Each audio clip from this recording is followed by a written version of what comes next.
Welcome to Silvicast, the podcast about all things silviculture. My name is Greg Edge. And I'm Brad Hutnick. And we are both silviculturists with the Wisconsin DNR and your host for today's show. Good morning, Brad. How are you doing? Hey, good morning, Greg. I'm doing great. How are you doing? I'm pretty good. Good.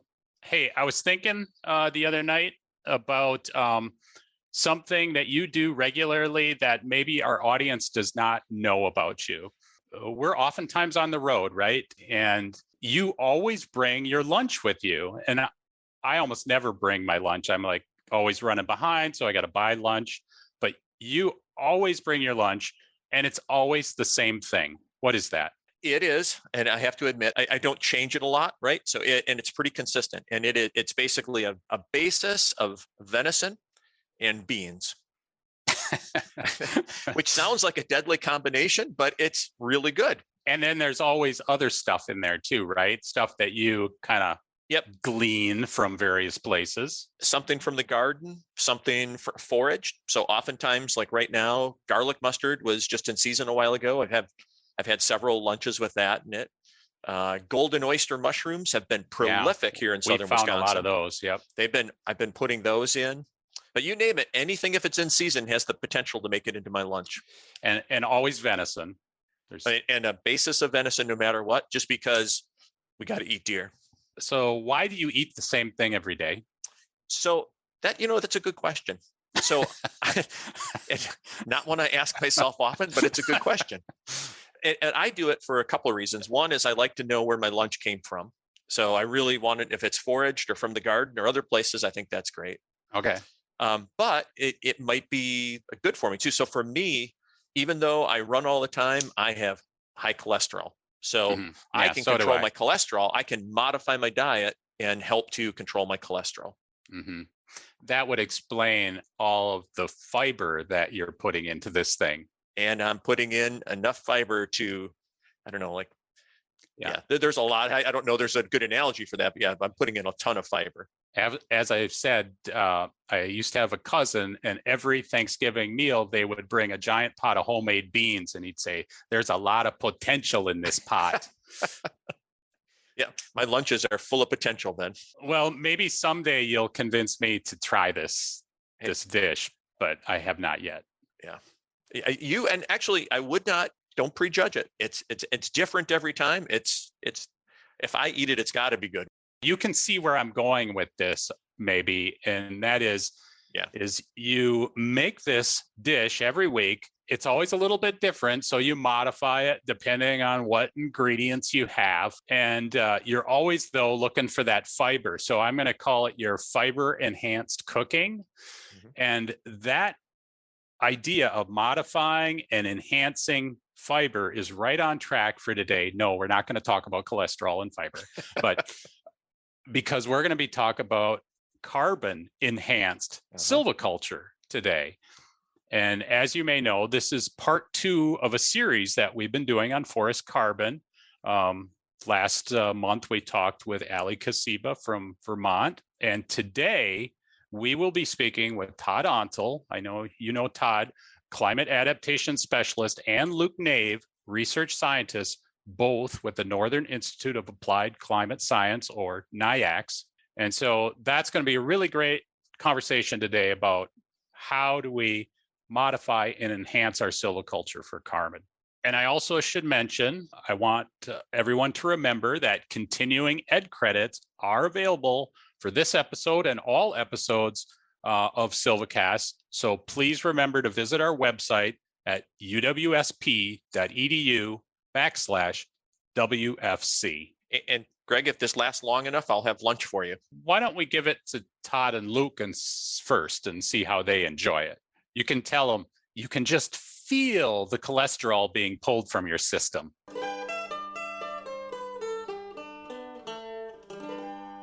Todd Ontl, Luke Nave, welcome to Silvicast. Hi. Oh, great to be here, wherever here is. Yeah, well, wherever here is a good way to put it. So as you know, last month we had a great conversation with Ali Kasiba from Vermont, who helped us bring us up to speed on the basics of carbon in forests. And today we're really going to get into the weeds. I don't know, maybe there's some kind of forest metaphor there, like get into the trees or something. We have lots of questions for you guys on how we can maybe think about our silvicultural practice and think about how we might alter them to sequester and store more carbon. But first, Brad, and Todd and Luke, welcome. For our audience who may not be familiar with your work, could you just tell us a little bit about maybe where you work and what you do? So I am Todd Ontl, and I am a climate adaptation specialist with the Northern Institute of Applied Climate Science. We are based out of Houghton, Michigan, but I work from the Northeast. I am currently in Portland, Maine. And so my work with NIACS, as we're known, is to help coordinate our climate response framework activities in the New England and Northern New York region. And I also work with Luke on our carbon management work, kind of throughout our footprint, which covers Maine to Minnesota, down to Missouri, across to Maryland. So kind of the 20 states of the Northeast and Midwest. Hey, I'm Luke Nave. I'm a research scientist, also with NIACS. All I really want to be is a forest ecologist, but the carbon cycle won't leave me alone, or I won't leave it alone. I'm an avid participant in the carbon cycle and a carbon cycle researcher. Most of what I do is, for NIACS anyway, I use data that already exist from soil survey databases, from the Forest Service Forest Inventory and Analysis Program, to assess how management affects carbon stocks and cycling in forests. And I also do a good bit of site-based research on forest ecology and management throughout Michigan, primarily the Upper Peninsula and the Northern Lower Peninsula. I like that we're all part of that carbon cycle too. So we participate in the end, whether we like it or not. That's right. Exactly. Dust to dust, or whatever however that goes. Yeah. Well, one reason I know Brad and I wanted to do a show on forest carbon, maybe not human carbon, is because we both feel a little bit behind the curve sometimes when this is all being talked about. As you know, carbon is this huge issue now within forest management. But I know personally, I don't always feel prepared to talk about some of the elements of forest carbon. And from a field forester's perspective, I'm really interested in the silvicultural tactics that we can use to maybe enhance forest carbon. And I know that we had talked about this earlier. I know that there's not always clear answers to all of this, but a discussion around this, I think, is really important. And just thinking about what maybe we can add to our silviculture toolbox to help us sequester and store more carbon in the forest. So maybe that would be a good place to start here, is talking about looking at maybe a series of silvicultural tactics and how these might impact carbon in the forest. And you guys can help us with that. Mm-hmm. So Brad, do you want to start off with maybe one of those tactics? Sure. Well, maybe we could start at the basics. So oftentimes we're looking at a system, we're looking at objectives, and we're looking at even versus uneven age systems. Are there carbon implications to going even age versus uneven age? Yeah, I can start off with some of that. And, I recognize that Luke spends a lot of time looking at data, and I spend a lot of time talking and waving my hands. And so we make a good team, because I think Luke can kind of back me up with what the data tells us, or tell me when I'm wrong. Yeah, or not. Yeah, I think it's a question that comes up a lot. It's one that in a practical sense may be kind of hard to compare apples to apples, just because even age and uneven age systems can be very different in terms of their species composition or their age, just given that uneven age systems kind of develop more over time. But if you kind of remove all those other variables and you could just kind of look at kind of the same forest stand just under these two different conditions. Generally speaking, I think of uneven age systems as being able to kind of pack more carbon in there because you have more vertical structure. You've got a more developed understory layer, a mid canopy layer, and then your overstory. And so you can just kind of think about like niche partitioning in an ecosystem, that sort of thing. It's just kind of these components of the forest are kind of fitting together more like a puzzle, where they're jigsaw puzzle, where the pieces are fitting together. And that just allows you to kind of have more carbon existing in the system relative to an even age system where, you know, the tree canopies are all kind of bumping into each other. They're competing for all the same resources. And you might just have less carbon in the system because of that. Yeah, it's interesting. So thinking about that, if we went to a uneven aged system, then oftentimes we're looking at, say, an area regulation for the stand, or maybe a size class distribution if we think about single tree selection. So storing more carbon, would that have impacts, or thinking about including carbon as a part of this, would that have impacts on this distribution of, say, like ages or sizes within the stands that we might find desirable? Luke, you want to talk about that, or did you kick that over to me? You're the default on this, Todd. I'll bet cleanup or throw a wrinkle in the works after some year, but I really like what you said about, and I like the consistency of terms here. We're talking about storing carbon in the forest. I think it's important to keep that straight. We're not talking about sequestering, the rate that it's pulling it in, or what's happening outside the forest. But I'm right on board with what you've been saying. Yeah, and so I think, Ash, I'm a little bit more on shaky ground because I don't think about here with this topic. I don't think about sort of the age class distribution as much, you know, kind of getting into those weeds and thinking about how a field forester works. But yeah, I think that there's opportunity here for kind of manipulating with an approach like single tree selection, that distribution, and you know, creating, just depending upon what that distribution looks like, kind of creating opportunities for more carbon stored in some of those smaller size class distributions, if that, you know, is kind of what's needed to kind of get the desired age class distribution. You know, you have a little bit more, I think, play in terms of what you can manipulate, and yeah, so I think that there's a way that you can kind of work that into how you manage for carbon. Because I know, Greg, we talk about it oftentimes where you can vary the target size that you might use for like the maximum you would want in that stand. And so it's kind of comforting that we don't have straight answers, because oftentimes even with normal questions in forestry, we don't have straight answers. But here maybe something, and I just to bounce this off you guys, so would we want to include maybe a larger portion of large trees within that stand if we were thinking about or single tree selection?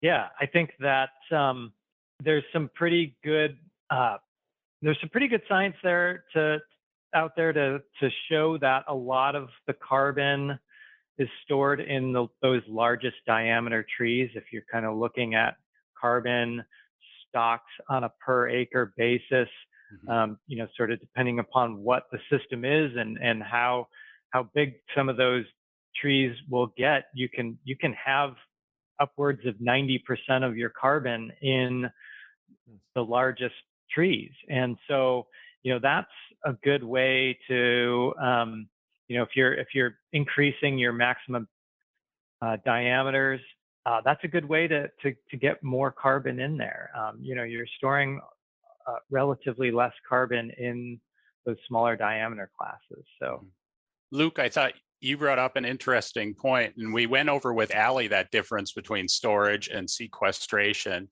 And when we're talking about these even and uneven age systems, I don't want to totally discount even age systems as well, because wouldn't that fit into this development of younger forests that are actually sequestering more? So they may not be storing more at this point, but they're sequestering more. Or should we be thinking about this at a larger scale? I don't know. I think scale is very important. And that's why I'm glad your question here relates to silvicultural systems rather than an individual stand. There's some connotation in there that you're thinking on a longer time scale. This isn't just one entry we're talking about. By definition, an uneven age silvicultural system, you're thinking on a longer time scale. That uneven age doesn't begin to develop in a lake states forest until you're 80, 100 years old. Even age is kind of by definition a shorter time scale that we think about, 60-year rotation, 40-year rotation if you're on a good site. And spatial scale. If you're in a position where you're managing at a landscape scale, it makes a lot of sense to have a diversified portfolio of stand age distribution of structure. Foresters have known that for a long time. Carbon is just another reason to do so. There is still a lot of evidence that suggests that the younger stands do sequester carbon more rapidly than old stands. That's not true everywhere, but there's other good reasons to have that mixture.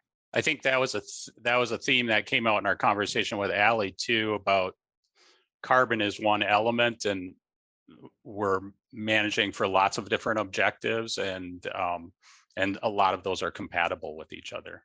Yeah.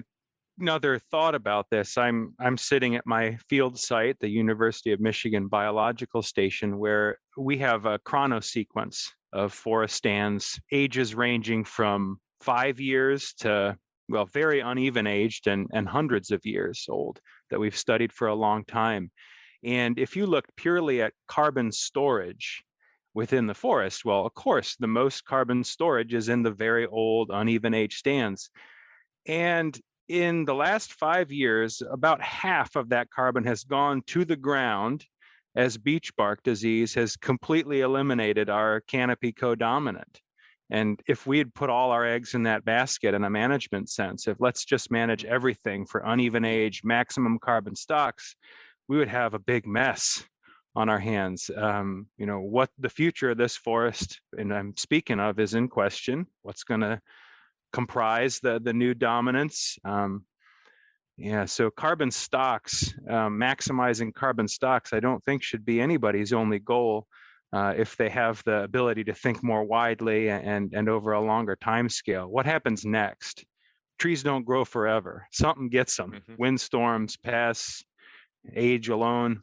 Yeah, and I think on that note of just kind of recognizing the importance of having the balance between younger age forests and older, more mature forests, there's a lot of good reasons for that. Just purely from a carbon sink, carbon source standpoint at a broad spatial scale, there's been a fair amount of modeling work just kind of looking at, what would happen if we eliminated or reduced the amount of forest harvest that we did at a broad scale. And a lot of the results that I've seen from that work suggest that if you just let things get older and you're not kind of creating opportunities for new forests to regenerate, eventually, because of what Luke was just talking about, something's always going to get a forest and they don't grow forever.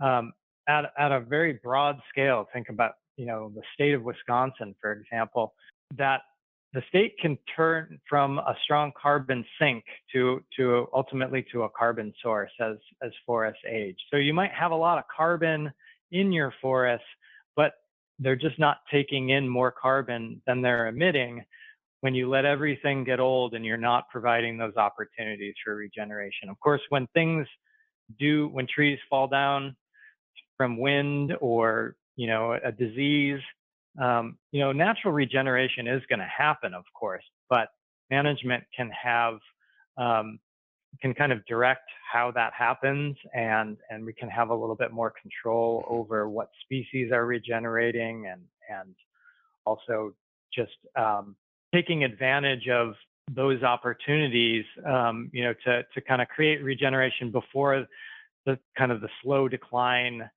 and death happens. Create an opportunity for regeneration to happen kind of at a stand scale or something like that. That may be more robust sequestration following that. Yeah, and kind of what I'm hearing you guys say is maybe that it's important maybe to think about that balance. So in these uneven age stands, you have that young, kind of that young component all the time and that old. And so just being really cognizant of that balance that you have between those, and then maybe adding these considerations over time. Greg, it reminded me too, from what you guys just said, that remember that conversation we had with Ralph Nyland where he talked about paying attention to the growth rates of the smallest trees in the stand as that indication of whether you actually have an uneven age situation or something like that. And that feels to me it's one more reason for foresters to look at those smaller age or smaller size classes in, say, a single tree selection system, where if maybe they're not getting the growth rates they think, maybe they might have to adjust that. It might be for carbon purposes. And that balance, Brad, across the whole landscape. So right here we get back to that scale thing about balance at that stand level, as you're saying, in growth rates, but then balance across that whole landscape in these various disturbance factors that Todd's talking about, and so on. Hey, let's jump into even deeper into the weeds, or trees, or whatever it is, Brad. I don't know what it is. I always have questions about the carbon implications of thinning, because I hear different things, like about holding higher densities within stands or keeping lower densities and keeping trees growing rapidly. So I guess I have a lot of questions around that. And I'm wondering, is there a carbon benefit to thinning forests and trees? And what is that? And also, is there a loss in carbon doing that as well? Thinning is one of those fun things to talk about, I think, from a carbon perspective, because there's a lot of different things going on, and thinning isn't just one. There isn't just one single way to do a thinning. So you could kind of imagine different ways that you could implement an intermediate treatment for or a thinning that might result in more benefits for carbon.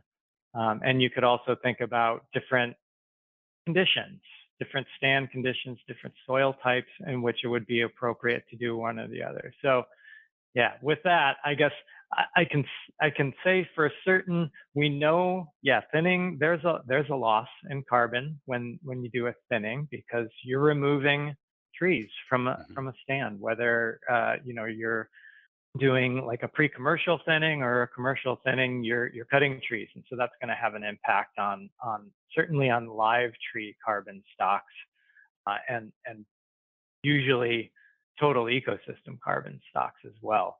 But the purpose, of course, of thinning is to kind of select the best trees that have the most potential to grow with the reduction of competition from its neighbors. And that bump in tree growth is enhancing, it's sequestration. That's enhancing the sequestration of those remaining trees. So that, from a carbon viewpoint, that's kind of the benefit of thinning, or at least one of the benefits of thinning. And there's been some work to show that depending upon how you do that thinning, you can recover that carbon relatively quickly. We have to recognize carbon cycling takes place over long time frames, and so we're talking about a decade or more to recover the carbon that you removed. But if you compare, in some of the work that I'm thinking of was done in Pennsylvania on the Kane experimental forest by a researcher named Chaley Hoover with the Forest Service, and they did some really neat work looking at, if you thin from below, so you're kind of taking out the smaller trees relative to a control where you do no thinning, that within about 25 years, you've gotten all that carbon back. Essentially, that thinned stand has as much or more carbon as the unthinned stand. But if you take out some of those dominant trees, so you're thinning from above, it takes much longer to regain that carbon, and you may never have more carbon in that stand relative to an unthinned. So that gives you a little bit of a window into kind of how you can do thinning differently and kind of what the implications might look like for carbon. I guess the other thing I'll say is that thinning is an opportunity to kind of alter the trajectory of the stand in terms of the species composition as well. So depending upon what you select for or against, what you remove can have a big impact on what the future of that composition of that stand looks like. And if you're selecting for species that we anticipate are going to do well in future that might have more frequent or more intense droughts, you might expect or you might imagine that those trees are going to grow better. They're going to sequester carbon faster than maybe selecting for a tree like maybe a more northern adapted to a cool climate that might have a harder time, but might be more susceptible to drought impacts and maybe pests or something like that. Obviously, that forest might look very different from a carbon perspective if you were selecting for trees that aren't going to do as well into the future. I would imagine that you could tweak that composition in a lot of ways to the benefit of carbon. As you said, Todd, climate adapted species, but then also longer lived species that don't necessarily are going to have obvious insect disease issues. Like Luke, you mentioned the beech issue, and just thinking about that long-term growth and health of that stand while you're selecting those trees. Exactly. Yeah. And just recognize that, there is going to be an immediate impact. There's going to be a loss, but we have to be thinking on those long time scales and recognizing that what matters is what happens in the years and decades following the implementation of that. Mm-hmm. I think the other thing I wanted to mention, Greg, is you kind of kicked this question to us with the recognition that you've heard a lot of things in terms of maybe thinning more or thinning less and what's the right thing to do. Maybe you didn't ask it in that regard, or in that way, but I think that is kind of a question I do hear is, should I thin more or less? And I think the answer to that speaks to a lot of those site-specific conditions. What can the site sort of maintain in terms of standing or in terms of stocking? And a good site with a high site index, you could probably maintain higher stocking levels and have kind of a target basal area that's higher than a site that might be more, say, drought prone, maybe a sandy outwash soils that might be nutrient poor. Those are sites that are going to be harsher, and you probably want to thin those maybe a little bit heavier to just to reduce the competition for moisture. And so I think that there's also that consideration when thinking about how to implement the thinning. I like how you mentioned site, Todd, and how different sites and different starting points in terms of what is on the site might point to different interventions as far as thinning goes. If you have species that are not well adapted to the site, it might make sense to start transitioning that site towards more future climate adapted species. If you have white pine that's got no true leader because it's been weevil killed, prone to ice and storm damage, well, maybe it's time to get that out of there and let the understory that's coming up underneath that get established. The starting point matters in terms of what you remove and how often you remove it, and ultimately the time scale over which you're thinking about carbon benefits or losses. You might be taking carbon off the site as wood right now, but you might in 50 years actually be ahead of where you would have been if you direct that site in a more productive trajectory. By removing some carbon now, you might wind up with more carbon on the site in the future.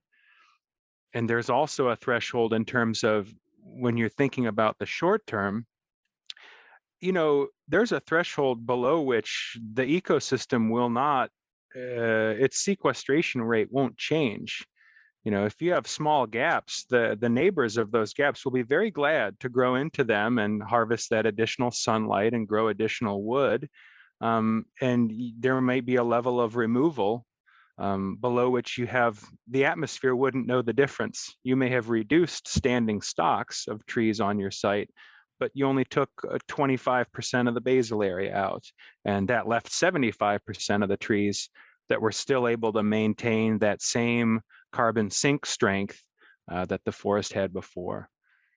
I'm kind of comforted by having like the answers have a lot of tentacles to them, because that's the way it is in most of what we do in forestry. So I kind of like that.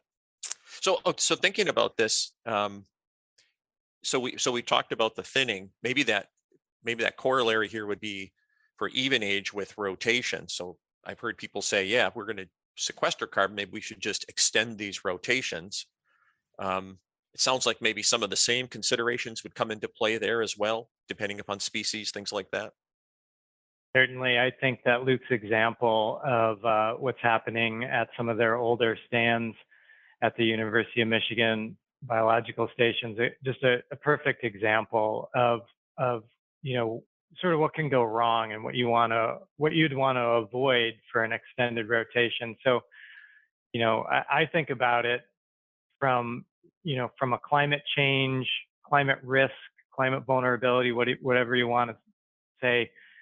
Those places where there's high risk of things kind of going sideways on you, and in terms of tree mortality, those probably aren't the right places to think about an extended rotation.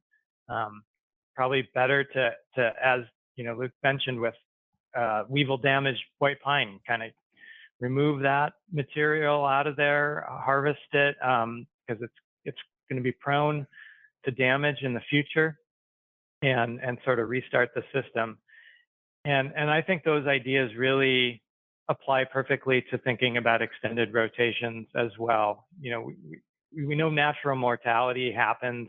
It's a kind of a typical or a common thing, but as long as that's happening at kind of just a natural baseline level, extending a rotation or delaying a harvest entry in an uneven age system, those sorts of things, just allow for the forest to continue to gain more carbon over time. And as long as the risks of any kind of large scale or widespread carbon losses or tree mortality, as long as the risks are fairly low, extended rotations can be a good way to kind of increase our landscape level carbon stocks. But any of those concerns for pests or disease or wind throw or ice damage, if there's any reason to think that the risk might be elevated, I think that's probably an indication that extended rotation isn't going to pay off from a carbon standpoint. I remember one topic from economics in college, and that was the concept of opportunity cost. And extended rotation gets you thinking about a future that you might not know about.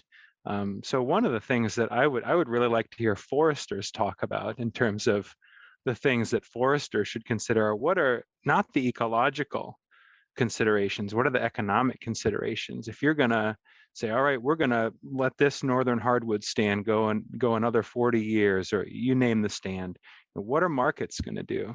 What's accessibility to a mill going to do?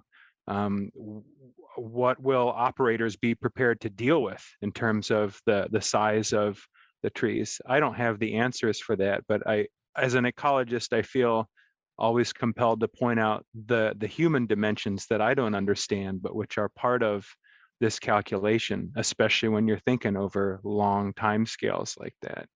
Yeah, I think that's a really good point, Luke. I know I've heard foresters talk about that as well. If we extend this rotation and we end up having, these really large diameter trees, can the mill handle, something that's 30 inches diameter when they're used to taking 24-inch diameter trees? And so that certainly is a consideration that we'll have to kind of think about the infrastructure and how we utilize all this material in the future. What I hear both of you saying is that some of the considerations you make for extended rotation for carbon are very similar to other considerations that foresters make for extended rotations about, as you said, about long-term health of that stand, what's the site capabilities, what are the markets going to do within that. So I guess that's, I don't know, maybe either frustrating or reassuring, because you know, as a forester, I still need to consider all of those things when making that prescription for that particular stand. Yeah, I agree with that. And I think from a lot of ways you can think about carbon, it still comes down to carbon is wood in a lot of ways. You can just kind of say, well, a lot of the same considerations apply. And I really hope that through these conversations that we're having about carbon management, we can just help foresters feel a little more comfortable in thinking that, you know, things that you think about on a day-to-day basis when you're thinking about how to write a management plan, what silvicultural prescription applies. I mean, many of those considerations still apply here. Mm-hmm. And we're not really changing the ground rules by just adding carbon in. Yeah, you know, and that's so important, you know, because I think a lot of us, if we don't know about something, there might be a little bit of a fear factor involved, right? Like, oh, you know, like we're going to do this and it's going to change everything. And what I hear you saying is that, yeah, this is just one more consideration, but you already have a lot of consideration. So really, it's just being intentional about it and making sure that it's consistent with what you're doing. Yeah, I think that some of it is also just, you know, maybe we add a few more pieces into how we think about things, and that might include, you know, thinking about coarse woody debris in our forests, and maybe a forester doesn't think as critically about how much coarse woody debris is there, how many snags are standing, but maybe they do, because, you know, that's important components of the forest for things like wildlife habitat. And so, you know, it kind of depends upon the perspective that the forester is coming from, but it might just be, you know, kind of small tweaks. Well, you're kind of going in the direction I was thinking, Todd, because I was thinking about sort of another tactic silviculturally that I often hear from a carbon standpoint is that, and that is all these tactics around tree retention or reserves and how we might be able to tweak those. I think included in that is probably, you know, snags and coarse woody debris as well. Is that a major tool that we can put in our toolbox to increase, say, carbon storage within our stands, is thinking carefully about tree retention? Do you want to chime in on this one, or do you want me to? I'm happy playing second fiddle. I think we've got some practice with this. You're the expert for NIAX on this, and I can back you up and you know, throw my thoughts from the peanut gallery.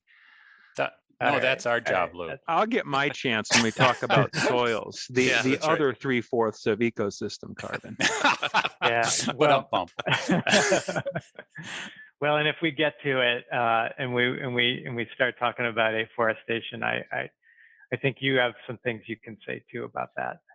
Yeah. So for reserves and retention, it's definitely an easy thing, I think, that we can tweak. We already in a lot of prescriptions are thinking about reserve trees, or, you know, whether or not it's in patches or kind of more spread out as single trees.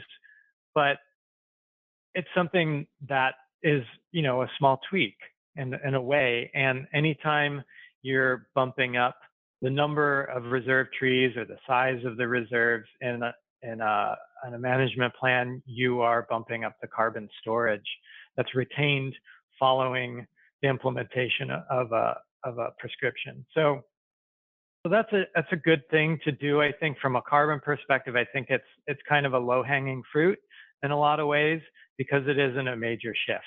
as long as you're still able to really meet your silvicultural objectives, being able to kind of tweak what is retained on the site is an easy way to do that. And I think that there's also maybe a little bit of a twist that we could apply to that.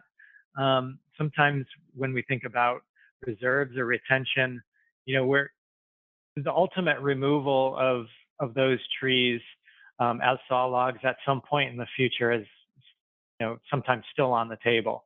And so another way to kind of think about that retention is kind of permanent retention or identification of those trees as legacy trees, especially any trees that might, kind of have some cavities in them. Obviously, those things are going to be identified as good habitat.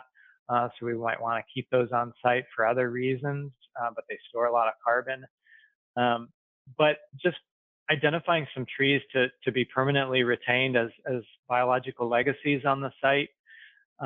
Ultimately, they may ultimately become snags, but snags can remain for many, many decades standing and be, stored carbon, or come down in a windstorm and decompose, but there's still carbon stored on the site. And so those things can be really good tactics, but still, recognizing there may be some economic trade-offs to doing some of that.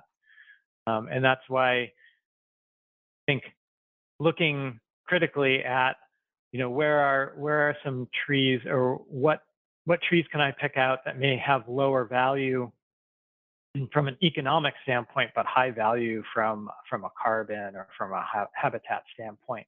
Those are good opportunities. Todd, you mentioned aggregate retention. Are there benefits? I know we talk about this from an ecological standpoint of benefits of retaining patches of reserves, but from a carbon standpoint, would there be an advantage there in terms of, I don't know, you're leaving an area that is undisturbed, for example? Is there a carbon benefit to that? I'm going to interrupt Todd here because I have a thought about this. It just entered my mind, but we're talking entirely about how much reserve, like proportion of total or residual basal area, but how you configure that matters too. And I'd like to encourage folks to think about how to map that pattern onto the site, how to work with the site. In some cases, larger aggregate patches might make sense. Maybe you think in terms of a shelterwood direction for things. If you're on a harsh site, you need some shading, some protection for the regen. Other sites might be totally different. Suppose you've got upland northern hardwoods with vernal pools. Maybe there your retention is just increasing your buffer area. You're working with the different ecosystem type and how you configure that retention. Other sites are, prone to storm damage. So if you just leave single trees standing, they're only going to blow over. Maybe there the retention could be a feathered edge with respect to the prevailing winds. I'd encourage people to think about working with the site and how you retain, not just how much you retain. Yep, I think the kind of the wind firmness of the retention is a big deal, and I think that's that was where I was thinking, Luke. So you kind of said everything I was going to say and more, as usual. But yeah, I think from the standpoint of the permanence of that carbon that's retained on the site, there's certainly some benefits to aggregating.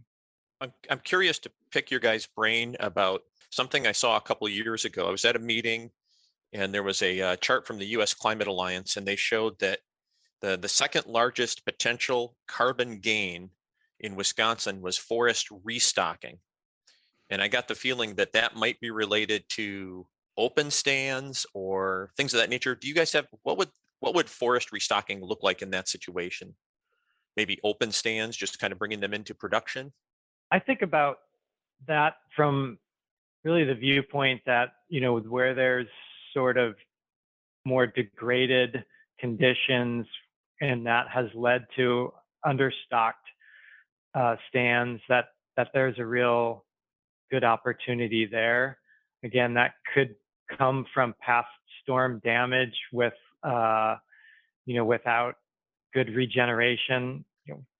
Herbivory is a big issue for a lot of our northern forests. And so that, the understory and having adequate regeneration to restart carbon sequestration and tree growth following storm damage, that might be hampered by all the deer that are, munching all those baby trees. And so, yeah, I think restocking is I think the opportunity there is really in those conditions where there just may not be adequate regeneration.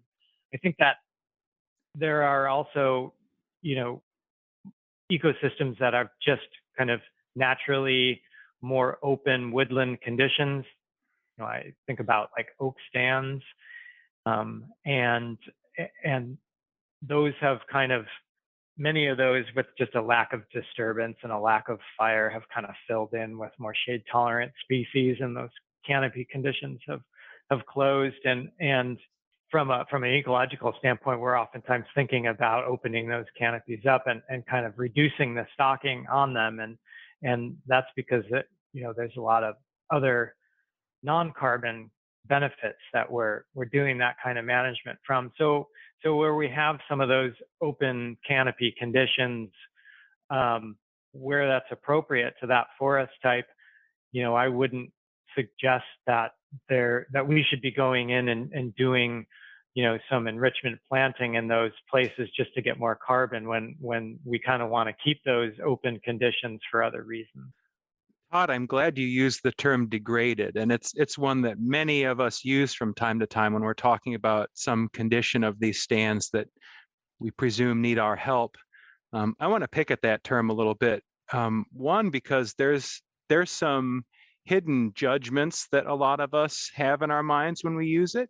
One connotation, a colleague pointed out to me, using the term degraded soils. We were writing a book chapter. Well, you were an author on that book chapter too. We were writing a book chapter about soil carbon management, and we referred to degraded soils in the tropics. And our colleague Erica pointed out how much of a cultural pejorative that is to suggest that we know best how thousands of years of agriculture in the tropics should manage their soils. So I just wanted to pick at the term degraded for that reason, but also because, as you were speaking to, if degraded is indeed a condition for a forest, let's ask why. Is it deer browse?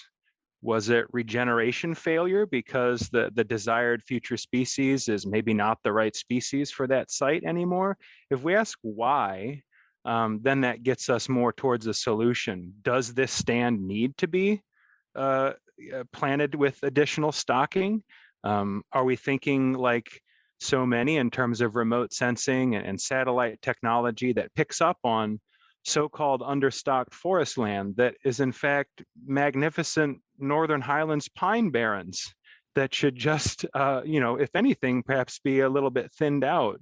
I saw a picture a couple of years ago of an afforestation happening, and I recognized it was on beach grass. It was on some sort of a Great Lakes coastal dune ecosystem. Does that need to be stocked with trees, or should we perhaps be thinking of a different set of ecological functions aside from just getting more wood on every acre of the state or the region? I think that's really important from Wisconsin's context when I think about the why of the degraded. So we have stands that are degraded because of past harvesting practices from deer, from overgrazing. And in those contexts, maybe those woodlands could be considered understocked, and some type of enrichment planting is really a valuable tool. Yeah. But then we also have lots of examples of these open forest systems, oak woodlands, as you pointed out, pine barrens, all of those where actually we may want to go in the other direction for a whole bunch of other ecological reasons. So again, that context is really important. Yeah, I'm curious on this one. I'm curious. So if we had a if we narrowed it down, and I love that idea, that we narrow it down to identify those sites where maybe it's appropriate that we want to put more trees in. Do we have ways of judging? So then we still have to decide, do we really want to do it here versus like another site? Do we have ways of judging like that carbon gain potential versus it's degraded already? There might be a really big cost to try and bring it back from, or not degraded, but it's had some past misuse. Is there a way to balance out, here's how much carbon I would get versus here's what it's really going to take to get that carbon? No, it is tough, I think, to kind of predict what's going to happen, and the cost. I think cost is a big deal, and in real like dollars, because depending upon what your issues that you're trying to correct, and if herbivory is one of those, I keep going back to deer herbivory, but it is something that I think a lot of people are kind of grappling with. What's a cost-effective way to deal with deer herbivory at scale? I can put tree tubes on the dozen trees that I planted, in my backyard, and that's fine for me as a small property owner. But when you're thinking about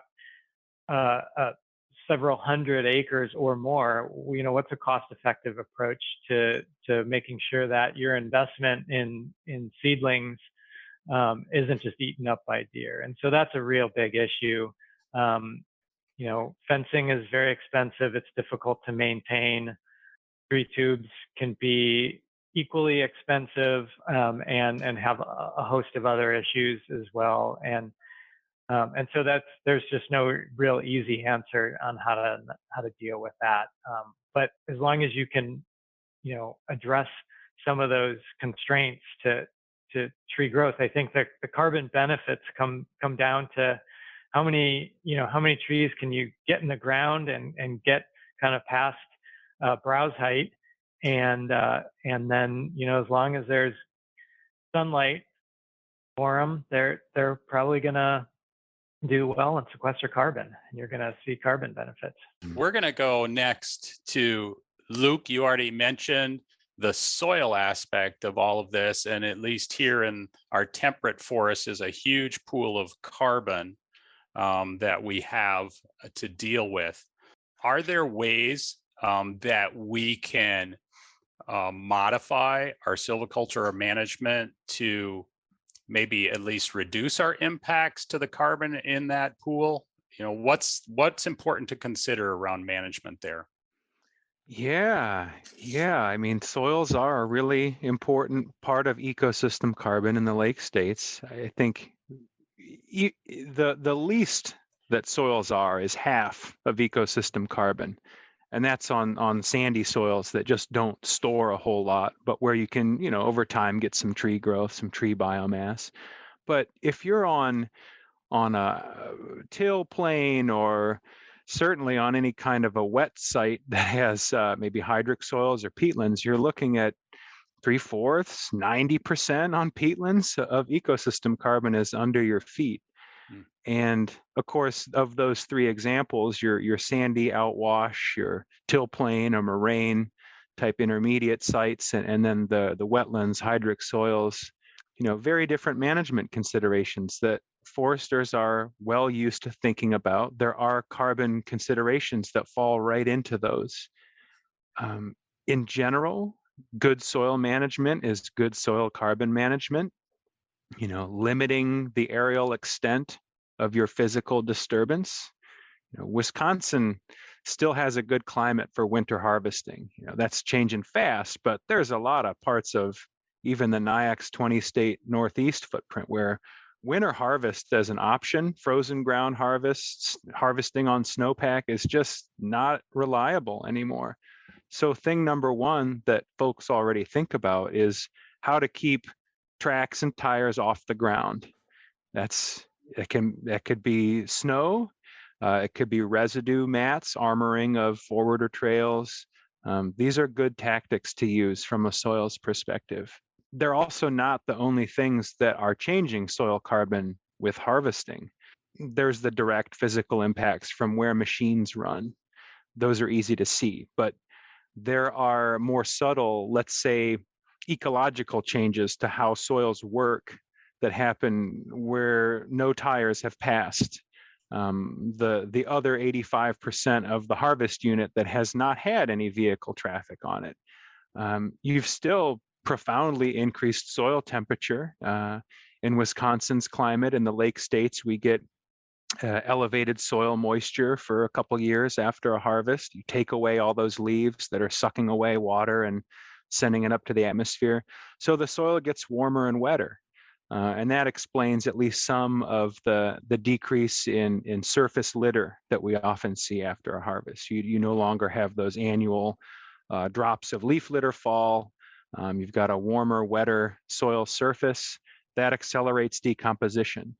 So another thing that can be done in terms of residues is using residues to cover areas of disturbed ground. If you see mineral soil in a place where it was not before, and you're an operator, drop some tops, drop some limbs on top of that. Keep that ground shaded, keep it cooler. That's going to have water cycle benefits because you're protecting that exposed mineral soil from erosion. And it's going to have carbon benefits because some of that slash is going to move into the soil over time. And in the meantime, it's going to shade the soil. In a large part, what you can expect in Wisconsin or the lake states in general is depending your carbon impacts, your soil carbon impacts are going to depend on what you're beginning with. We've kind of hammered on this point that sites differ in important ways. We at NIAX have done work summarizing the very extensive history of research in the lake states on soils, soil impacts, forest management.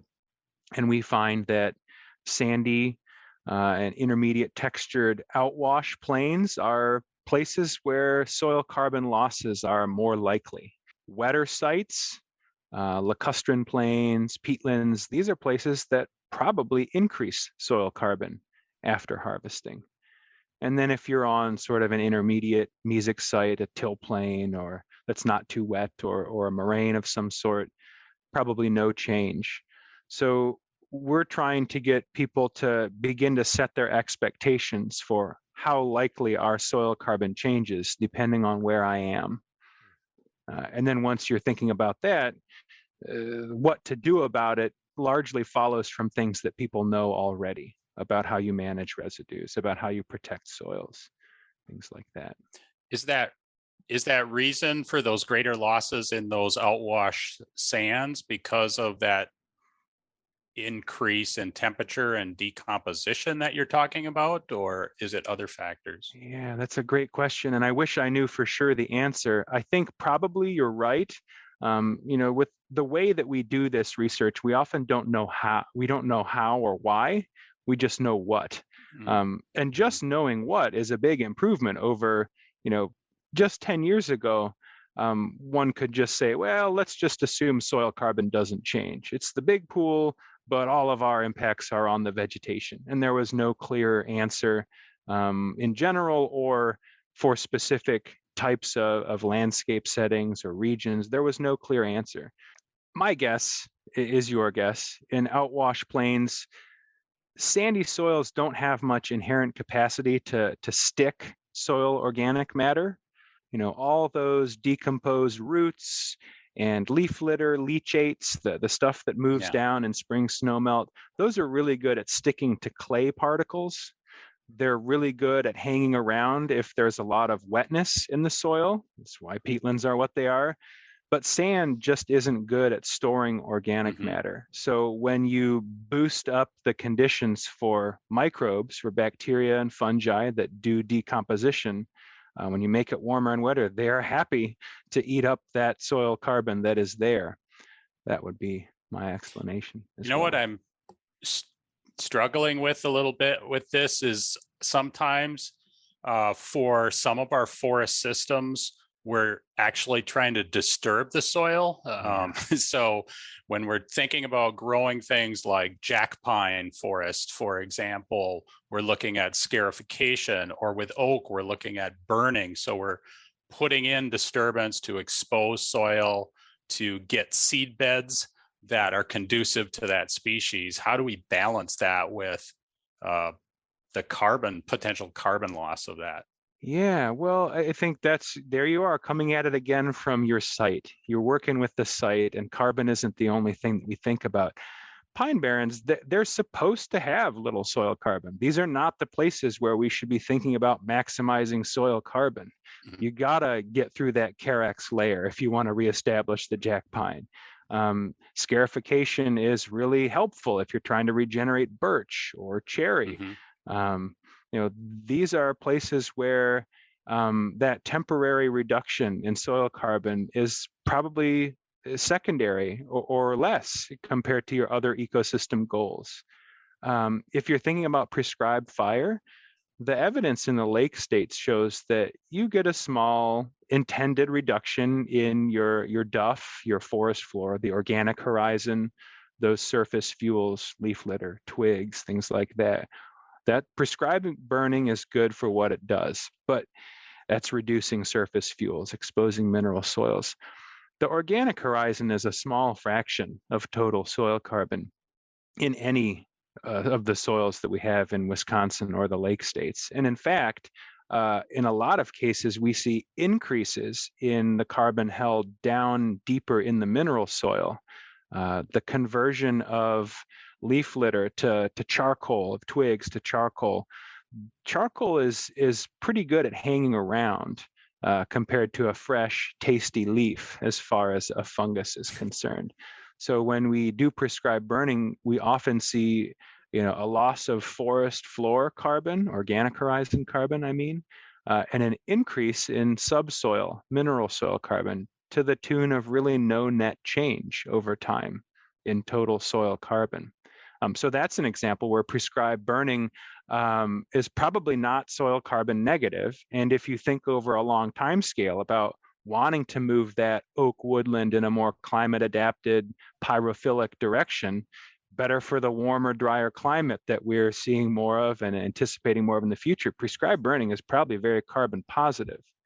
Yeah, Greg, and I think just to add on to what Luke was saying there, I think your question that you asked about, sort of how do we kind of think about carbon and the impacts when we're doing things like disturbing the soil for other benefits. It really speaks to the thing that I hope everybody sort of recognizes is that there's always going to be trade-offs in all of the management that we take, and sometimes there's going to be carbon, there's going to be trade-offs to carbon in order to get some of these other ecosystem benefits. And so, as Luke was saying, we might want to be disturbing the soil for regeneration of certain species, and as long as we recognize that where the trade-offs exist, then we're making those decisions with the intention. We know what we're doing here. We are accepting that there might be a little bit of a carbon loss to the system, but the benefits we've decided outweigh that loss. And so that I think that's just really part of just getting comfortable with kind of understanding carbon impacts from all of our management decisions. It's just recognizing where the trade-offs exist and making those decisions knowing that that we are accepting that trade-off, and that's okay. Yeah, and it's interesting, Todd. I think in this whole thing with soil, so maybe it's like you mentioned the intentionality, like what are we doing about it? But for me, it's just even recognition of the opportunities and maybe constraints with this, because I don't know. And Greg, maybe you've seen it, but I don't know if I've ever seen anybody talk about management of carbon in soil as a part of a timber sale, as a part of forest management, because I don't think we've really had that recognition that we actually have a huge impact on that. So even just internalizing that and saying, okay, just being careful about that as you go forward might be really important. Not having all the answers yet, but just being able to at least think about that. Yeah, I think we have traditionally looked at these things from other perspectives. So soil, we've looked at it from an erosion standpoint and a surface water quality standpoint.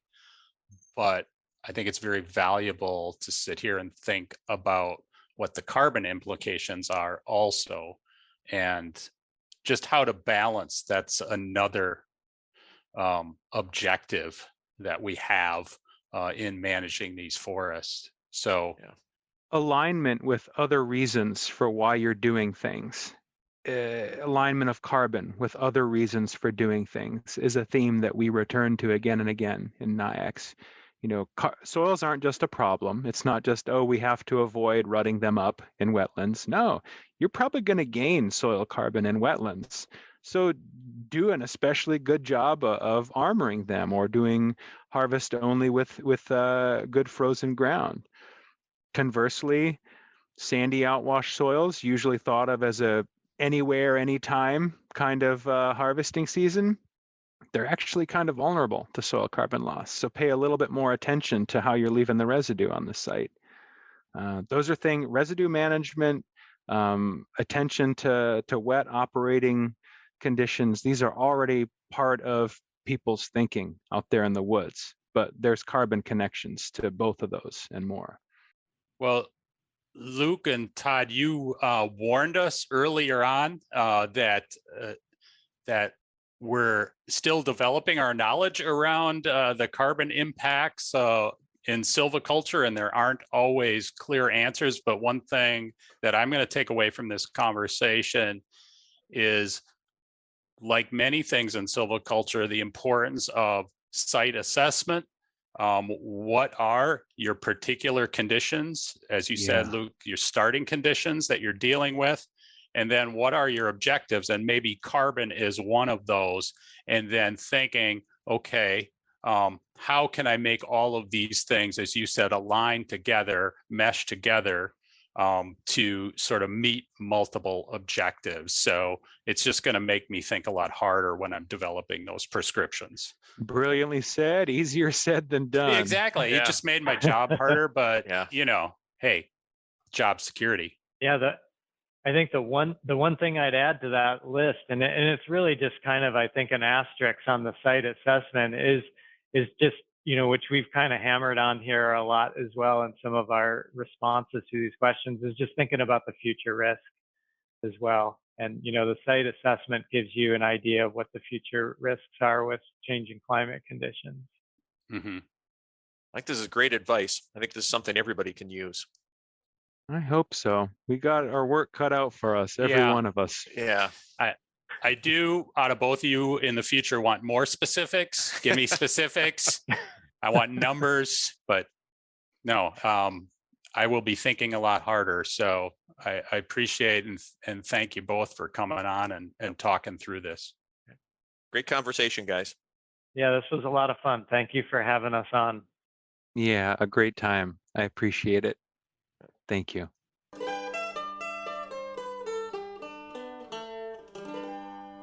Another great conversation in the books, Brad. I hope you feel like I do after these last 2 episodes we've done on forest carbon, a little bit more prepared to talk about these issues and how they relate to our silviculture. Yeah, I agree. Now, you need to sit down, Greg. You look a little pale, and I get, I've got just the thing for you. A big bowl of venison and beans. All right. The lunch special, the scrubber. I can't wait. Well, thanks for listening to today's episode of Silvicast. If you have ideas for future episodes or a question for the Dropbox, please let us know. Remember that continuing education credits are available. Check out the Silvicast website. We learn best when we wrestle with questions, so keep them coming. And take care, everyone. And as always, thanks to our team, Haley Frater, producer, Noah LeMaid, our IT master, theme music by Paul Frater, and of course, UW Stevens Point's Wisconsin Forestry Center.